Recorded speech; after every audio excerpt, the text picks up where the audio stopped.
FX Pro is the gateway to Forex ECN.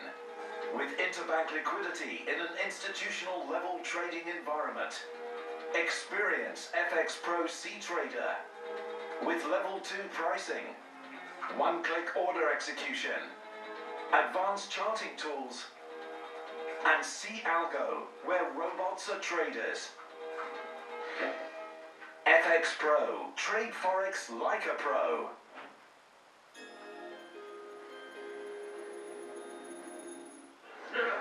Manchester United will be looking to end Benfica's unbeaten start to the season when both sides lock horns at Old Trafford on Tuesday.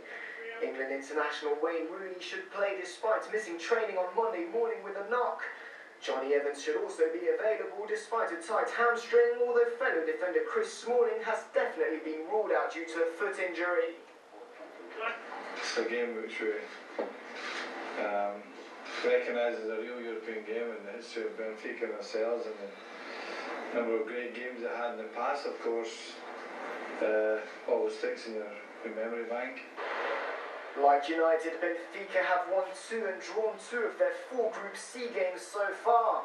While Oscar Cardoso should receive some support from either Pablo Aimar or young sensation Rodrigo up front, coach Jorge Jesus will be relying on key players such as goalkeeper Artur Moraes, as a win would put them through to the knockout stage. We have to believe in ourselves, and we also need to take into account what we have achieved so far in the Champions League. We have been playing well, and I really think that we have what it takes to take all 3 points against United. In Group C's other game, FC Basel will be seeking to keep their dreams of qualification alive with a visit to Bucharest to face Ultimate Galats. In Group A, German giants Bayern Munich welcome Villarreal, while second-placed Manchester City travel to Italy to face Napoli. In Group B, CSK Moscow will be seeking to earn all 3 points against Lille, while Trabzonspor entertain Inter Milan. And in Group D, Real Madrid host Dynamo Zagreb, while Ajax can book their place in the last 16 for the first time since 2005 with a win against Lyon at the Stade Gerland. In the Premier League, current leaders Manchester City down Newcastle 3-1, while Tottenham forward Emmanuel Adebayor scored a brace to hand his side a comfortable 2-0 win over Aston Villa at White Hart Lane. In the other games, Robin van Persie also struck twice as Arsenal edged out Norwich City, while Queen's Park Rangers beat Stoke 3-2. So Roberto Mancini's men are still in the lead with 34 points, just ahead of Manchester United and Tottenham. The Court of Arbitration for Sport began a 4-day hearing in Lausanne on Monday, which could result in 3 times Tour de France champion Alberto Contador being stripped of his 2010 title for doping.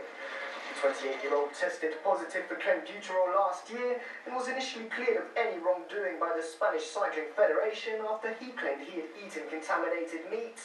The International Cycling Union and the World Anti-Doping Agency both appealed, demanding that the rider should be banned. Thursday there will be the final pleadings, and then the panel will retire to start their deliberations, but the final decision is not expected before, I would say, the end of the year. If found guilty of doping, the Saxo Bank rider, who was accompanied by brother and manager Fran Contador and a team of elite sports lawyers, faces losing his latest Tour de France title, as well as a 2-year ban from cycling.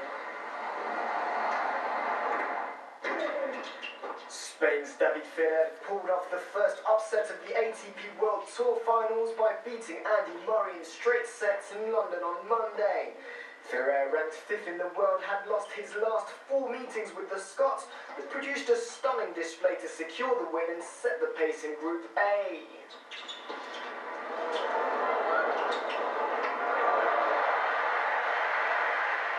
Murray, who was struggling with an injury that could force his withdrawal from the tournament, looked sluggish and was unable to trouble his opponent, eventually losing 6-4, 7-5 in just over 2 hours.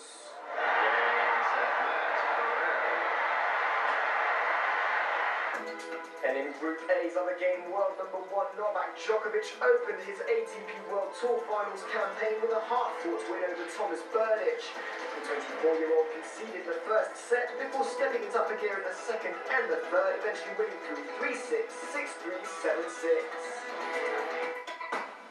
7-6. After weeks of speculation, New Zealand's Rugby World Cup winning coach Graham Henry has ruled himself out of the running to replace Martin Johnson as England boss. The 65-year-old, who stood down days after leading the All Blacks to glory last month, had been tipped as one of the favourites to land the Twickenham role. New Zealand's John Kirwan, who has coached Italy and Japan, continues to be mentioned in the mix of international coaches, reportedly being considered against English talent for the job. Henry left the All Blacks after almost 8 years in charge, but remains under contract to the New Zealand Rugby Union until March 2012.